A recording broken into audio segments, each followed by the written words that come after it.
And we're live. It's Whiskey Watches and Wheels, and we are the #1 podcast with rally drivers everywhere. Gentlemen, introduce yourselves. Casey. I'm Kevin. James. I go second. All right, and I am Matt Green. How y'all doing? I missed you guys last week, man. We didn't have an episode, and you guys were all getting ready for your rallies, and I was working, and I missed you guys. Did you build some watches there or what? In your downtime? I did. I built a new watch while you guys were out having your reindeer games, which we're going to talk about the rallies here later on the podcast. But I did. I built a new watch, and it was a good time. I ordered some new parts and built it and had such good reaction that I think I'm going to build 5 more very similar ones to sell. I'm going to try my hand at selling. You know, we talked about this in our group chat. It's very difficult to come up with a fucking name for a micro brand. It's not an easy task. So I'm still mulling over different options. Good. Yeah. So speaking of watches, what are you guys wearing tonight? You guys got anything special you're wearing watch-wise? Let's go first. Casey, I saw a leather band. What are you wearing? Wearing same one I've worn before, but What is it? Slim Turtle? Slim Turtle. That's my nickname. And you're terribly excited to be wearing that. Yeah. Terribly excited. Terribly excited, huh? What about you, James? What do you wear, buddy? I am wearing an Explorer 2 Polar. Ah, very nice. And I think it was our 2 podcasts ago when we talked about one watch and one car. Mm-hmm. Well, there's a checkbox right there.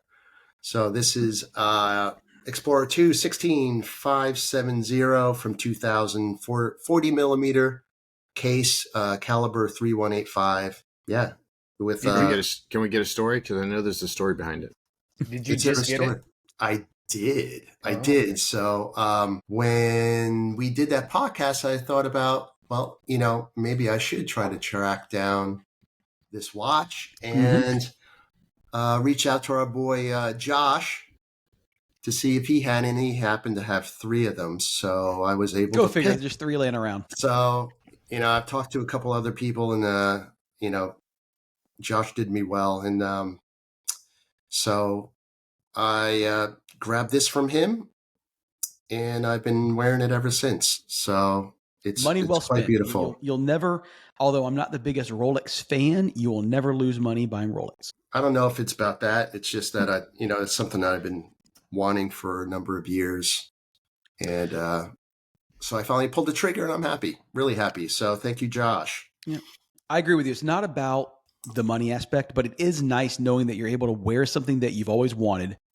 And if you did decide to sell it down the road, you're not going to lose your ass. So that's peace of mind. So thanks. Caddy, what you wearing, buddy? So. Anytime it starts off going so. So me and James were sitting on the couch, and he was on Instagram. Wait, that doesn't sound too good, really. That doesn't sound me great. And James were sitting on the couch eating strawberry. No. Strawberry Drinking shortcake. champagne. Chocolate strawberries. Yeah, we're feeding them each other. So he was looking on Instagram as I was on our feed, and he saw this watch, and I was like, "That's badass." And he's like, "Yeah, it's a 666 watch." I was like, "Oh, cool." So he's like, "Yeah, it's model blah blah blah." Like, sweet. And as he's talking to me, I'm like, boom, paid. So here it is. Oh, that it's is a Bulova. So it's a Bulova oceanographer. There you go. Yeah. Yep. Automatic date, 41 millimeter, 98 Bravo 407. So we saw it on Instagram. I would tell you this lume is the whole thing lights up. So okay. Like the whole, I have everything a picture. that's white, correct? Everything that's white lights up. Yeah. So here's a picture. So before I get into that, I'm gonna throw on just like the other guy did. I'm gonna throw on a Jubilee band. Let's see here. Mm-hmm. On here to kind of mix it up a little bit. But this, I took a picture. This is what it looks like. That's crazy. Just in the sun, and everybody's like, I go outside, and they were like, "Holy crap, that watch is bright. Is that like a Timex?" I'm like, "No." Yeah, so it's super bright. Super cool. It's a new watch, yeah. Yes, I literally I got it when I was in. No. I meant it's a new production. It's not a vintage. It's a new. No, it's a new production. Yeah. So we're going It's to automatic too. In 2 weeks, we're going to be interviewing JP from Noctua Watches, which is another micro brand. And that's kind of his thing. He's got amazing lume on his watches, and he's got a model that is very similar to that. The entire face lights up. So it's going to be a good interview. Essentially, you're going to use that, Kevin, for when you need to total the bill in a restaurant and you can't see it. Exactly. Yes. Yep. But the strap is it's comfortable. Yeah. But once you put it on, it's very hard to come off because it's so sticky. So maybe as far as the rubber strap kind of sticking together. Yeah, like this part sticking together. Yeah. Mm-hmm. But when I get home, if I have some energy, I'll throw on the old Jubilee Is that a Seiko, or did you wind up getting? This is an eBay special. There you go. Okay. I like Bulova watches. Bulova one, but I couldn't find one, and I was like, the hell with that. This will do for now. Yeah. Cool. Bulova doesn't get a lot of press, but I actually like Bulova watches. I have a couple of them, and I put them in that they're same. Made by Citizen. Yeah, I put them in that Citizen class. It's a good watch. What's happening is all these old brands are finally going backwards and pulling from their vintage styles. So you can't tell me, Kevin, that doesn't look vintage.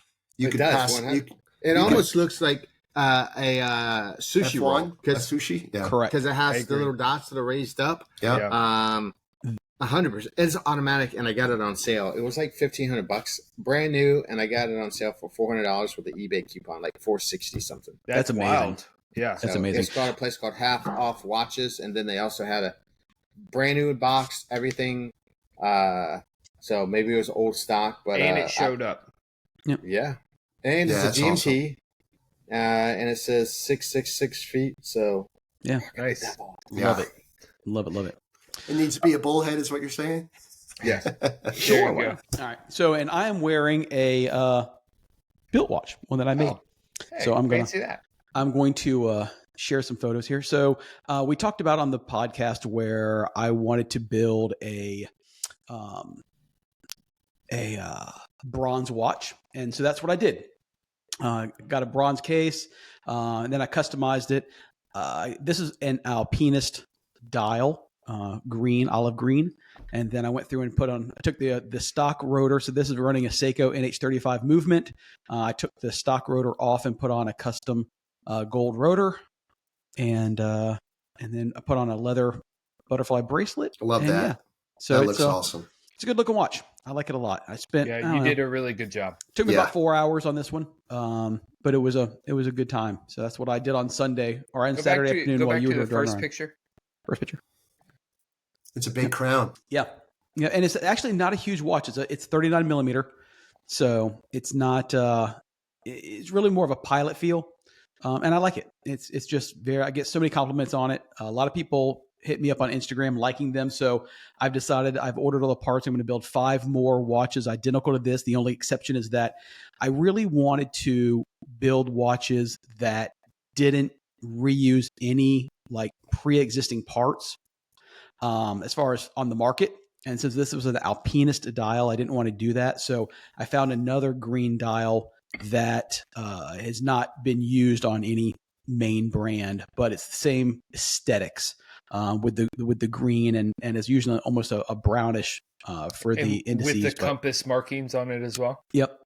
So well, kudos for the color combination. The bronze and green looks very hot, plus the brown leather strap. Just well done, Matt. Thank you very much, sir. So it does. It looks great, and I am excited to see how the case patinas. We'll see.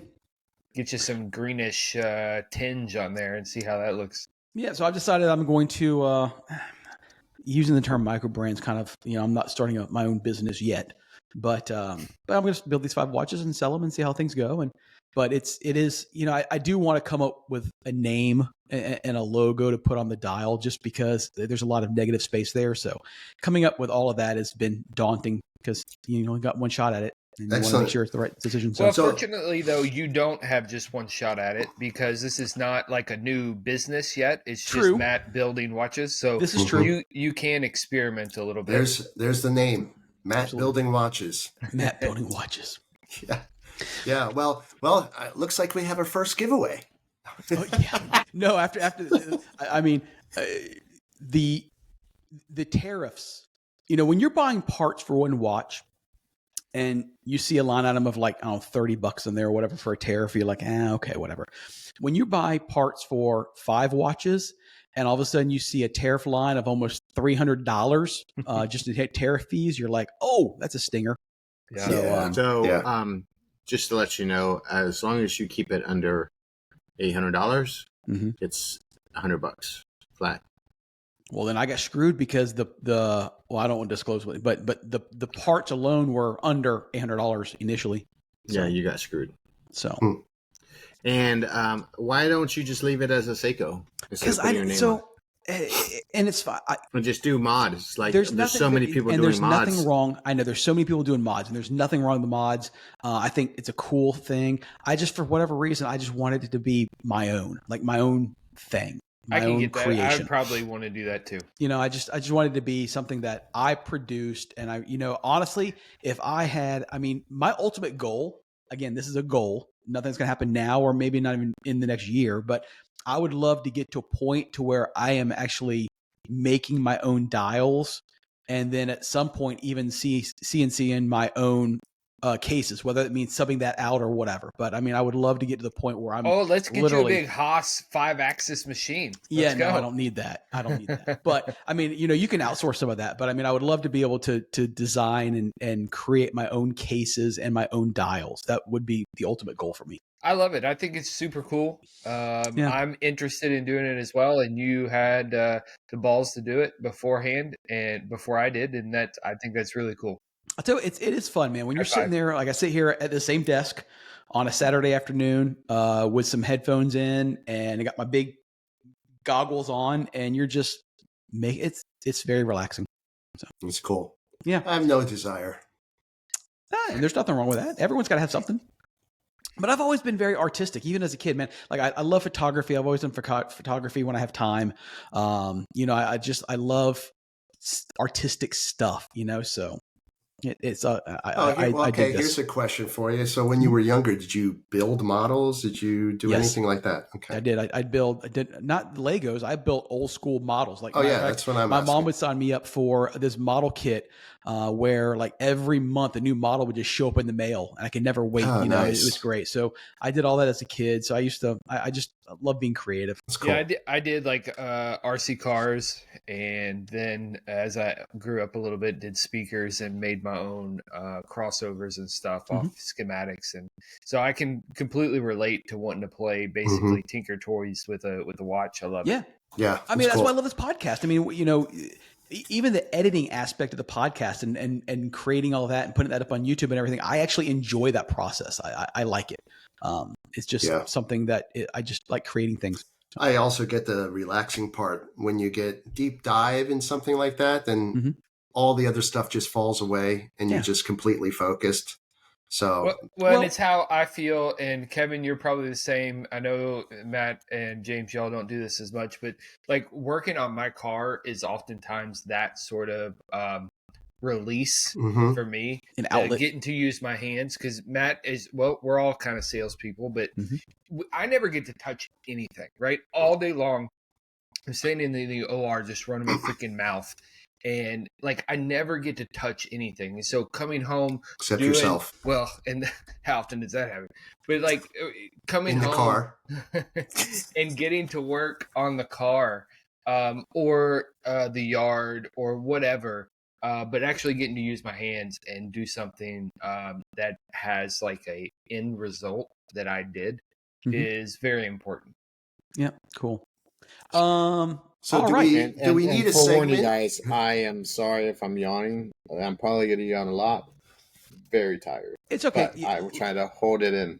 Well, your rally, and we could start there. I mean, I alluded to it. All three of these guys had rallies over the weekend, which I was completely jealous of. So you guys were in West Virginia. No, Kevin? no, Or no. No. We were in West Stanton. Virginia. Yeah, we Yes. drove into it, but we stayed in Stanton, Virginia. Right. So you drove all of it back yesterday, right, Kevin? No, I mean, not yes. I drove up on Wednesday and hung out. I trailered my car in my little Touareg, which did phenomenal. Of course it did. Great little car. I got 23 miles to the gallon. I could have drove it. That's killer. Yeah, to Rock Hill or wherever he lives. Fort Mill. Fort Mill.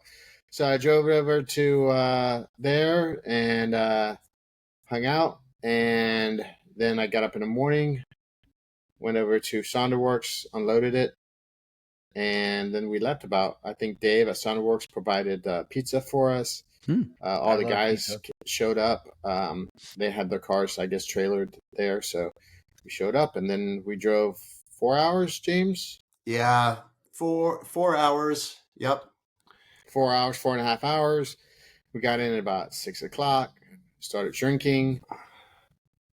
And then immediately the next day, like, I want to tell you guys too, like, I get up at 7, but I don't get up at 7. And these fuckers are like, breakfast, 7 o'clock, mandatory meeting, 8:15 or 8:30.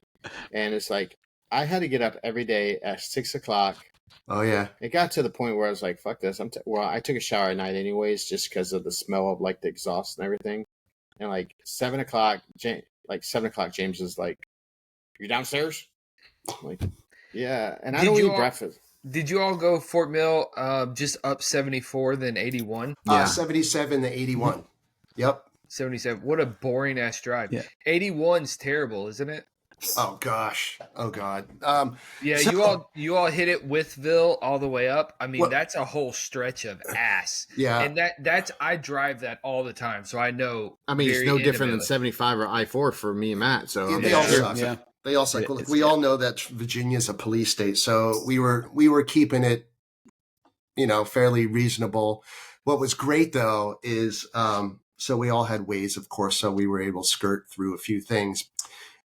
We had decided, I had 15 cars behind me, so I led 15 cars up to Stanton, and we were going to take a break, pull over, gas up and such. We wound up getting in the right lane. We're all hauling. We get in the right lane, and we get behind this wide load because we're getting off at the next exit. Go up over the crest, and there's a motorcycle cop on the side of the road tagging us all with his radar, and we're doing 5 under the speed limit. Because we were about to get off. So he must have saw all these Porsches coming going, oh yeah, I'm going to clean up, going to nail every one of them.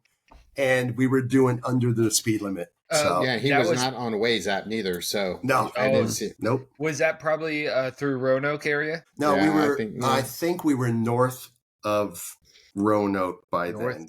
We were an hour out. So maybe it was just north of Roanoke.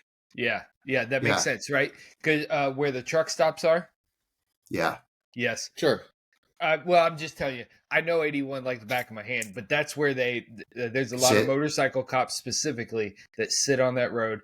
And of course, I was coming the other direction on the same day, and they were out. So that's it was cool. In my opinion, one of the best rallies I had been on. Yeah, agreed. The roads were phenomenal. The weather was good. The town was awesome. The town apparently shut down, so we went out to dinner on Thursday. We went to some, I don't know, fancy for me. Well, I don't want to say fancy. It was kind of expensive for what it was, like this steakhouse. 93 cars, 93 or 96 cars. Wow. Garage parking. I don't know why everybody decided to park like on the top. Yeah, but whatever. So I didn't park on the top. Well, we were told to. And when we showed up, it was like, well, it's supposed to rain, so we're staying underneath. Yeah, so look at that 912. I mean, 914. That too. We hung out, and it was a couple of the Miami guys. So it was Ernie, Jaime, Frankie, Chad, me, you, Dave, and one other person. Yeah, so it was me, Dave, Kevin, Jaime, Ernie, Frankie, and Chad. So,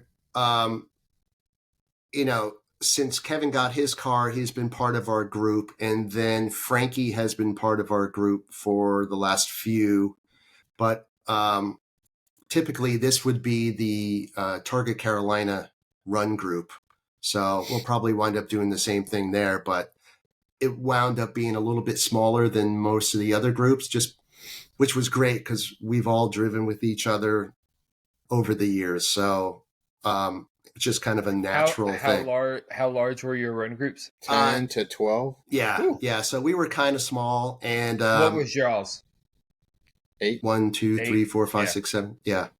Seven. So Eight? I think we had actually the smallest group. yeah. Eight, I think, is the primo number, and I'll talk about that on our rally. But like any more than that, I think you really run the risk of stretching out and missing stoplights and all that. Oh sort yeah, of and shit. I mean even for us, like when you had it, we didn't have to pass too many cars. So the first day, we had route B, and there was an overturned semi truck, log truck. So we had to come back halfway just to make a parallel road. So this is us at the Apple place that was Orchard. closed, and I was making some Cafecito, baby. some cavecitos. Look at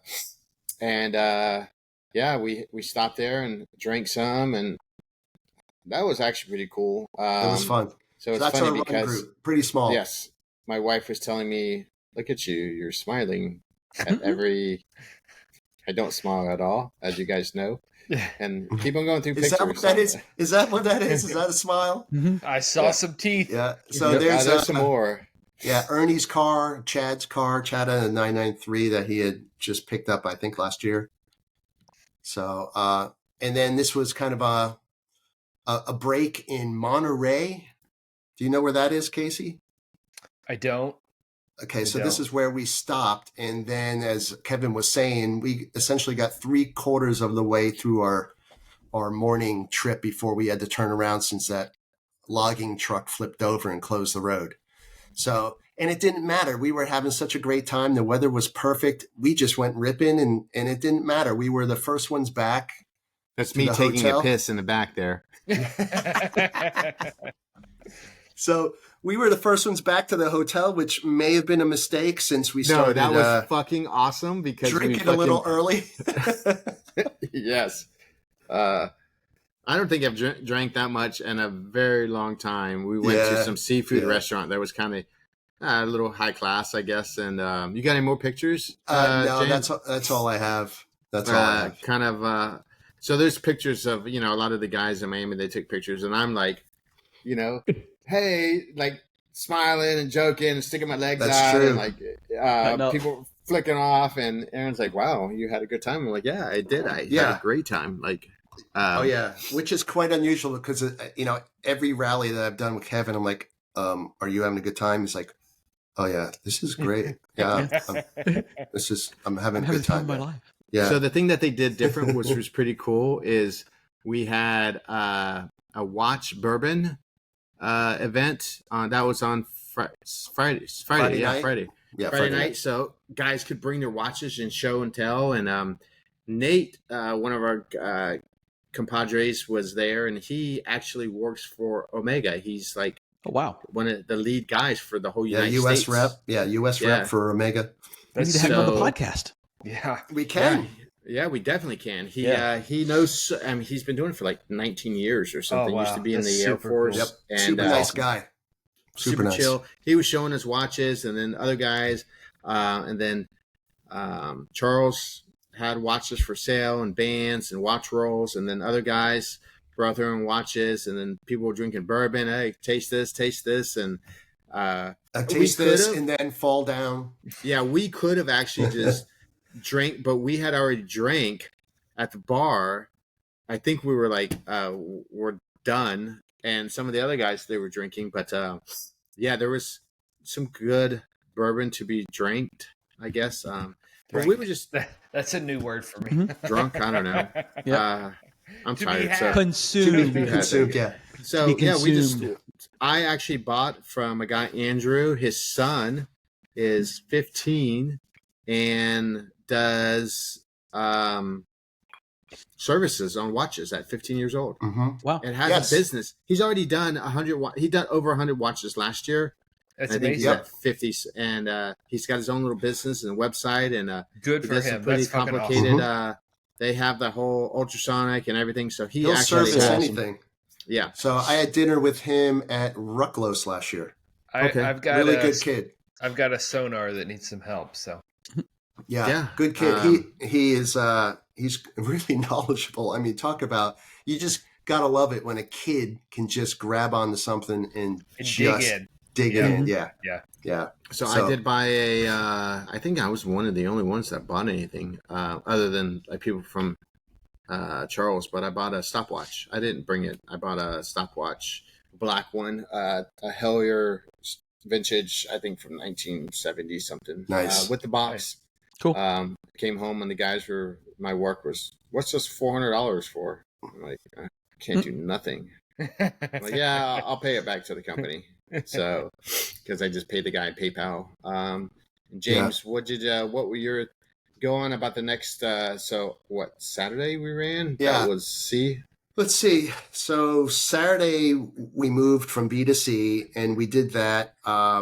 Morning was good. We had a really good first rip, and then we had a little bit of kind of normal roads to get to the next kind of rip, and then we had lunch, and then at the end of the day we had an epic run of not so much twisties, but more of the kind of ski where you're just kind of bopping around through the corners. Yeah. And we were doing that. We did like that for a groomed blue run, right? Yeah. Like Yeah. just nice newly sweepers paved and, road. Yeah. Dude, yeah. No markings. And we did that for 45 minutes straight.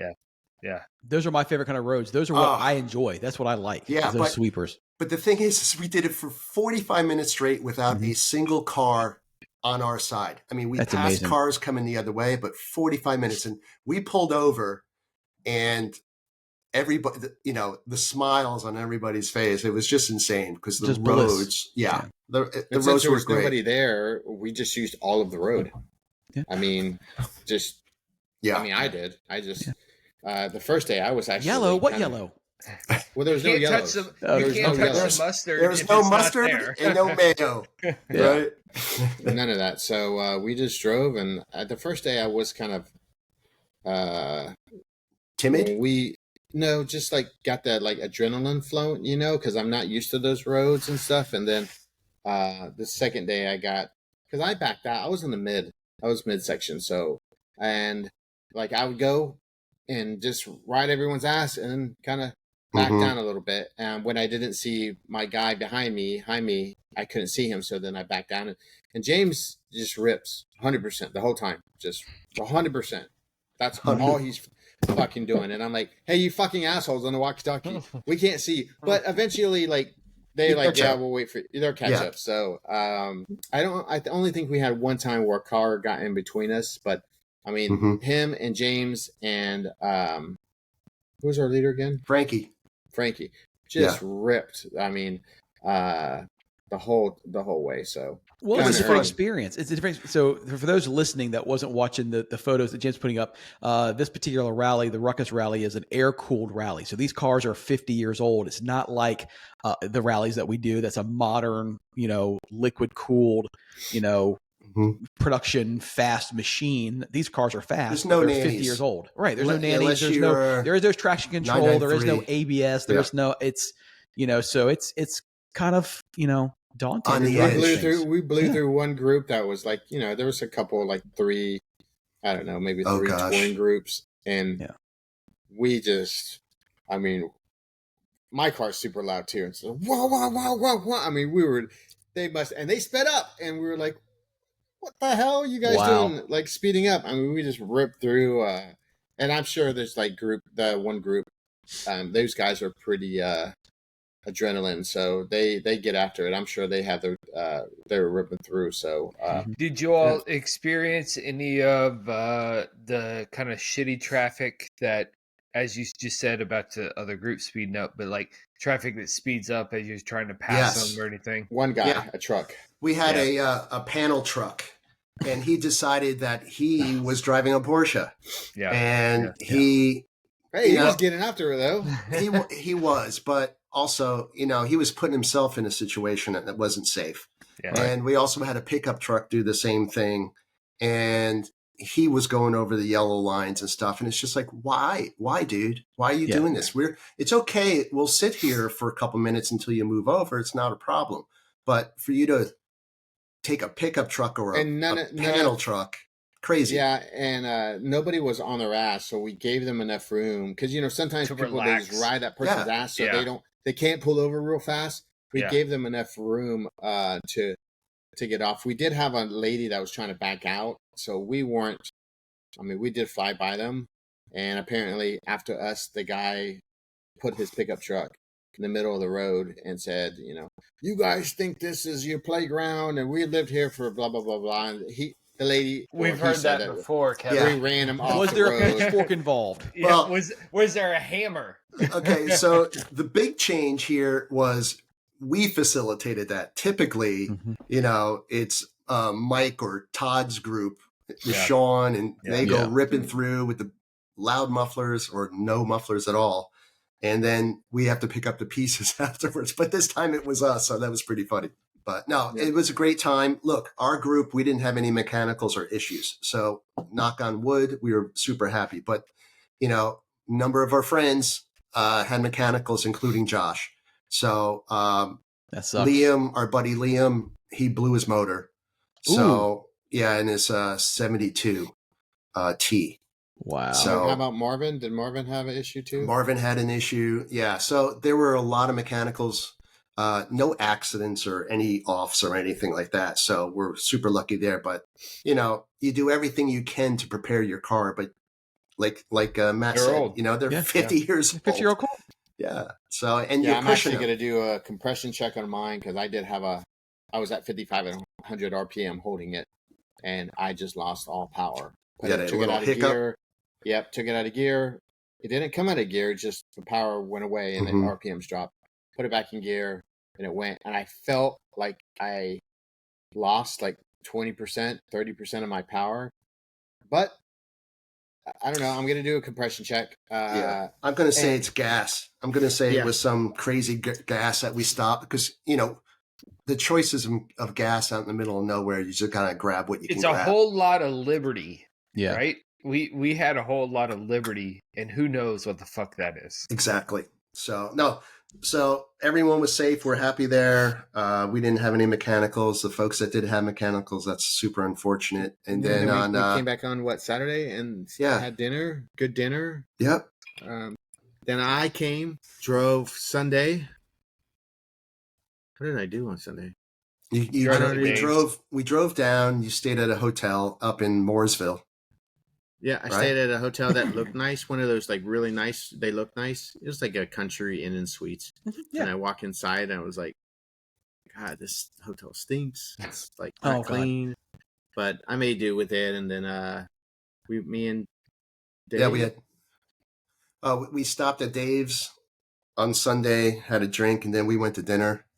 That was Monday. Yeah, that was Monday. No, that was Monday. Yeah. We went to dinner, just James and I, and then had some pizza. And then came home, and then I got on the road at like 8 a.m.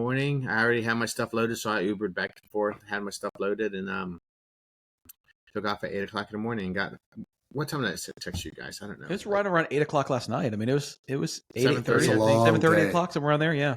Long day. So the little Touareg burned about a quart of oil. Casey, does your car burn oil when you tow, like long distance? So it will with liquid moly. It did not. That's what I actually had. I did liquid moly. It did not with the driven diesel oil, but they've stopped producing it. So now I'm on liquid moly, and it will burn over the 5,000 change.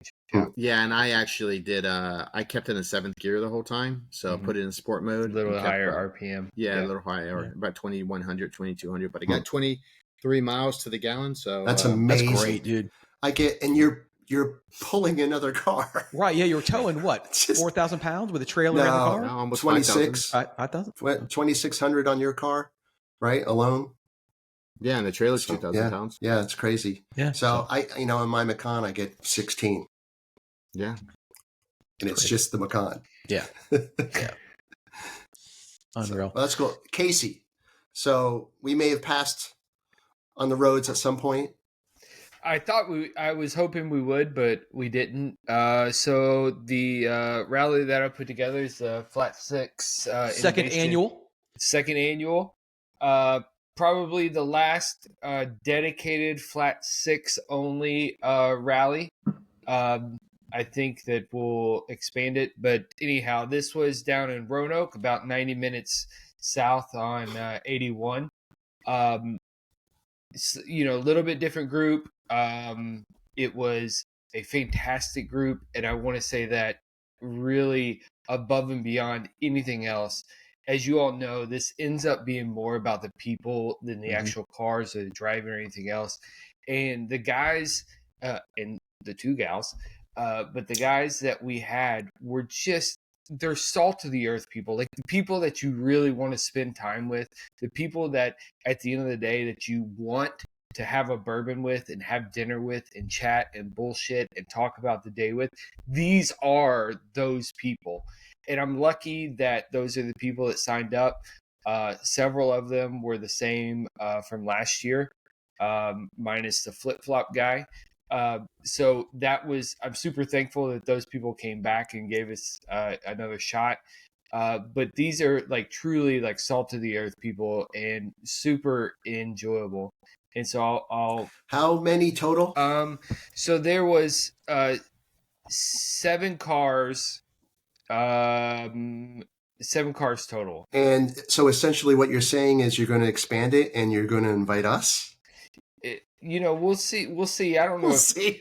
I don't know. We'll see how the this rest of the year time around. goes. This time around, I don't know if he you had will- to invite his lovely bride. So Yes. so Let's be honest. Without Ashley, we would have no pictures because the rest of us were driving.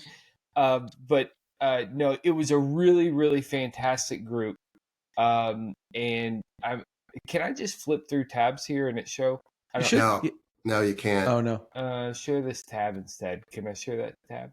Yeah, you're good. Yeah.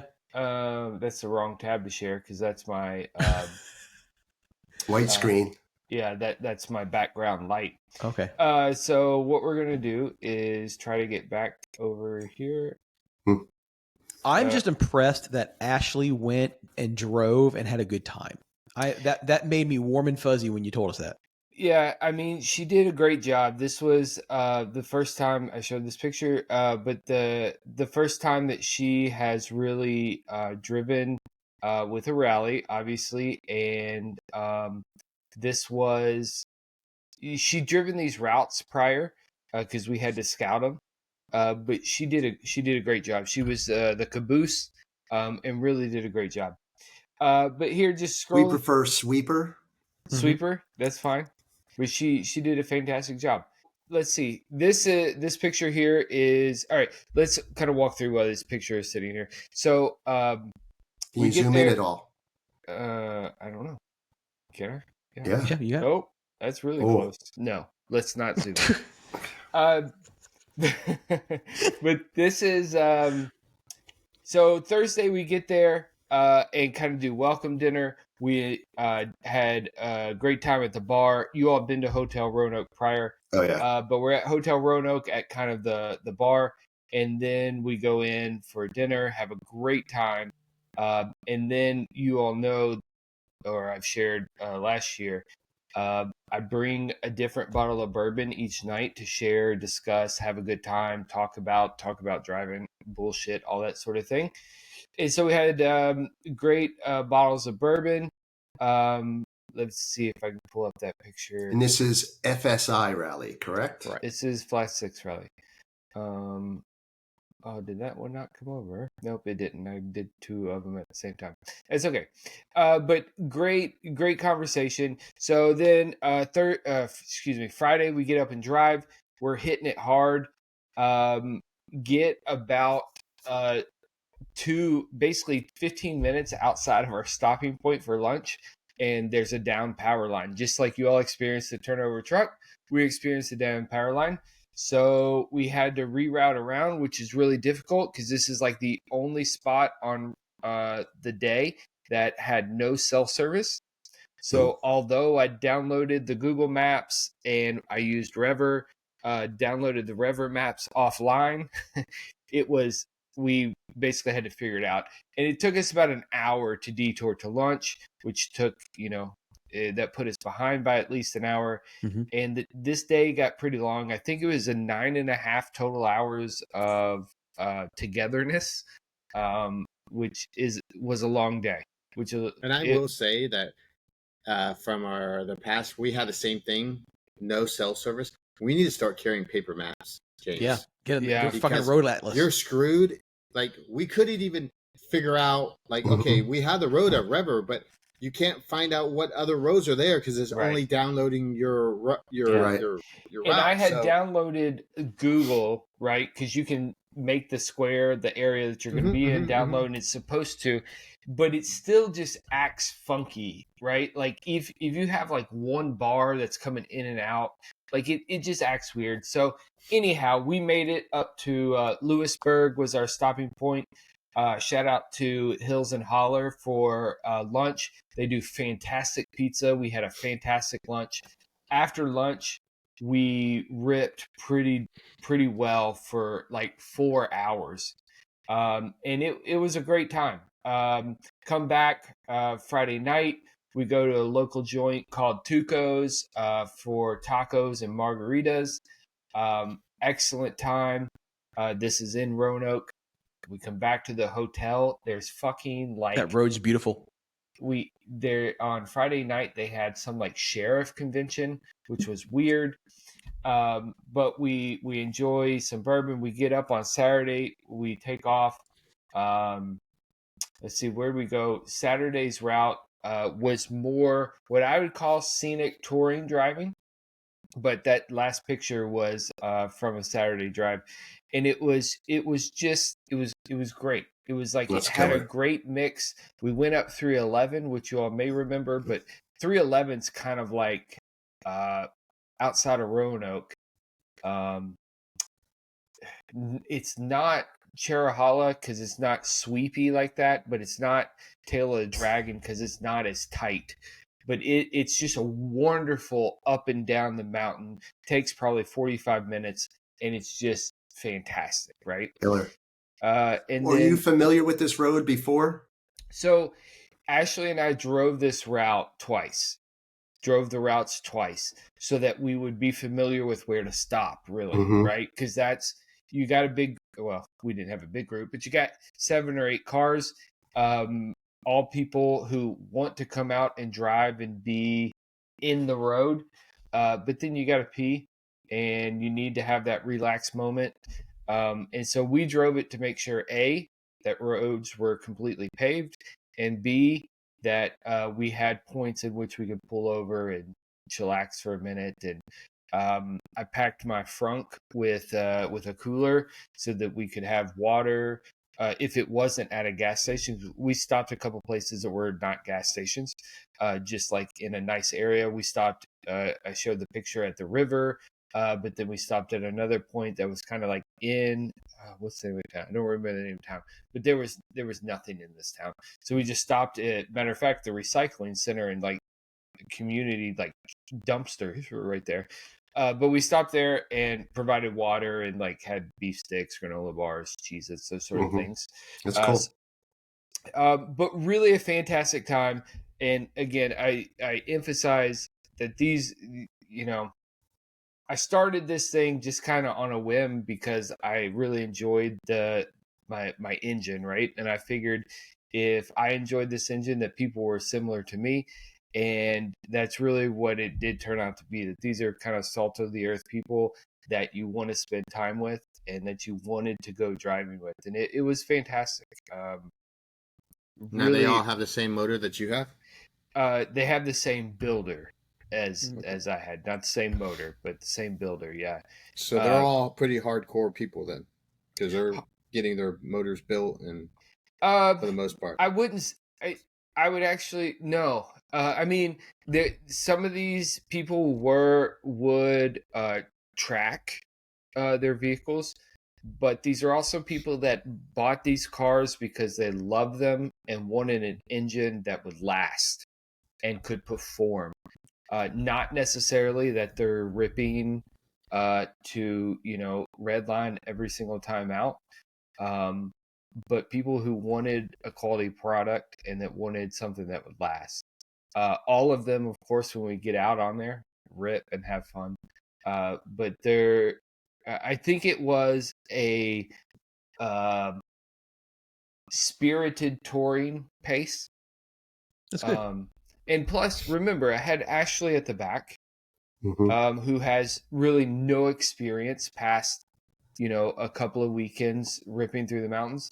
So we, where it was really fun, I would just go and people would follow. And then when we get to kind of the mile long kind of connector road, slow down, make sure I can see her headlights.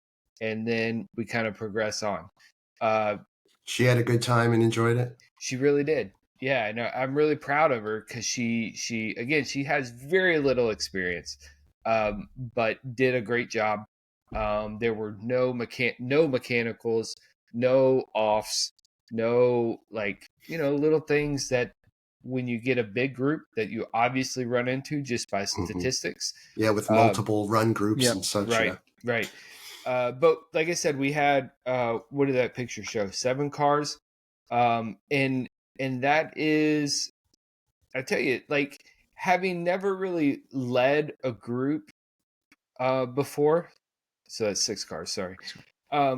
Having never led a group, I'll tell you, like it's hard, and Yeah. it's a bit stressful. Yeah. Ensuring that you're going the pace that everyone will enjoy, Mhm. but going at a pace in which your wife, who has no experience, can keep up and you don't lose her and she doesn't want to murder you at the end of the night, that sort of thing. Yeah, exactly. That's just a Monday, Casey. Right. I'm just happy that so Ashley has this amazing, beautiful Cayman, and I'm just happy that she was able to use it for a couple weekends here in the way it was intended to be used. Yeah. Yeah, that's cool. And she's understanding like why we love these things. Like Yeah.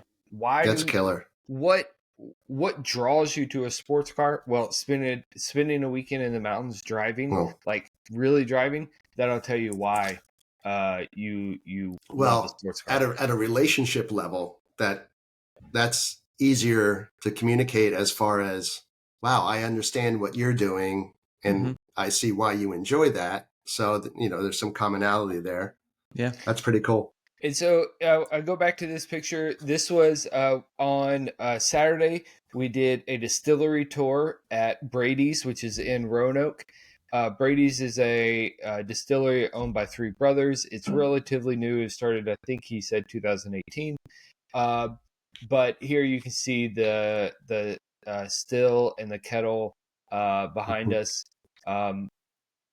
What was so fun is I've been to a lot of these big name brand distilleries, and the tour that we got was so intimate, and like he's like, hey, here's the corn, come touch and smell the corn. Here's our fermenting tank, come stick your hand or your finger in the fermenting tank and smell the fermentation. Right, this is only a couple days old. Look, that was called first base in high school. Well, it was not fermenting like that yet. But like look in the still, see what the still looks like. Here's the tower, and then we got to taste some of their experimental like bourbons or ryes that they were doing, kind of some secondary barreling. We got to thieve it out, right? Thieving process out of the barrel, so taste it literally right out of the barrel. It was super cool. He did a great job. His name was Adam. He's the youngest brother. But it was really, really nice. And really what was the alcohol content? And since you were there, can you give us a little bit about the bourbon? So the bourbon is well, I have a bottle here, but they do bourbon, they do rye, and then they do all the clear stuff, right? Because the clear stuff is how you make money initially, Yeah. especially when Yep. they're early. They were just using contracted bourbon. Now they're barreling their own stuff, and it's better than the stuff that I had previously. But it's just normal kind of run of the mill mash bills.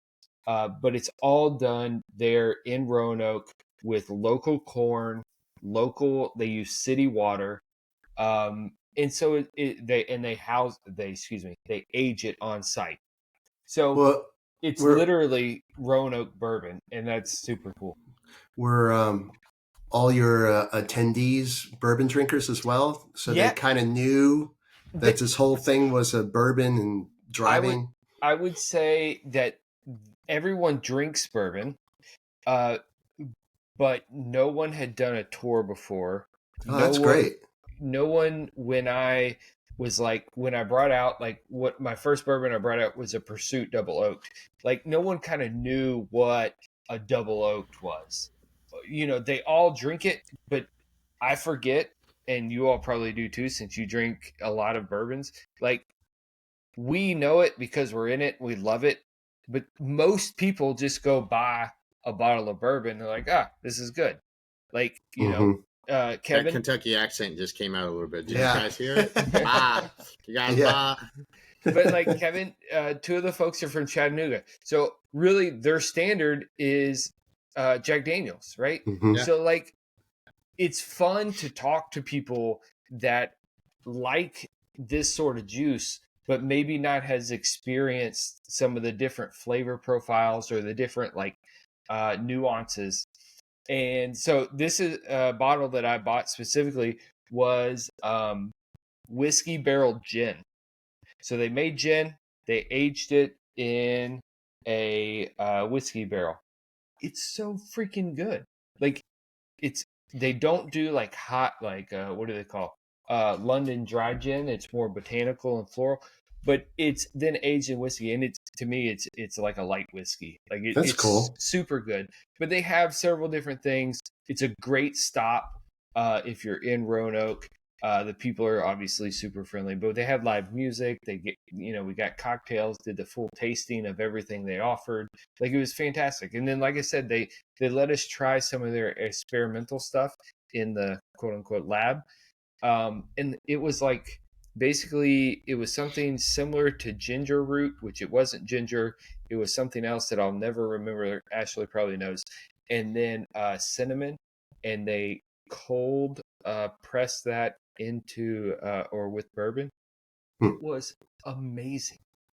Amazing. And they're like, we're thinking about bottling this. And like, you bottle this right now because this shit is really good. And it was completely different. Like, flavors that I've never had. Obviously, we've had cinnamon. Like, if you had Fireball, you've had cinnamon in a whiskey. But this was real cinnamon that was sitting in the barrel or in the bottle. And then this other like Asian root type thing. It was amazing. And then we tasted some stuff that was not so great.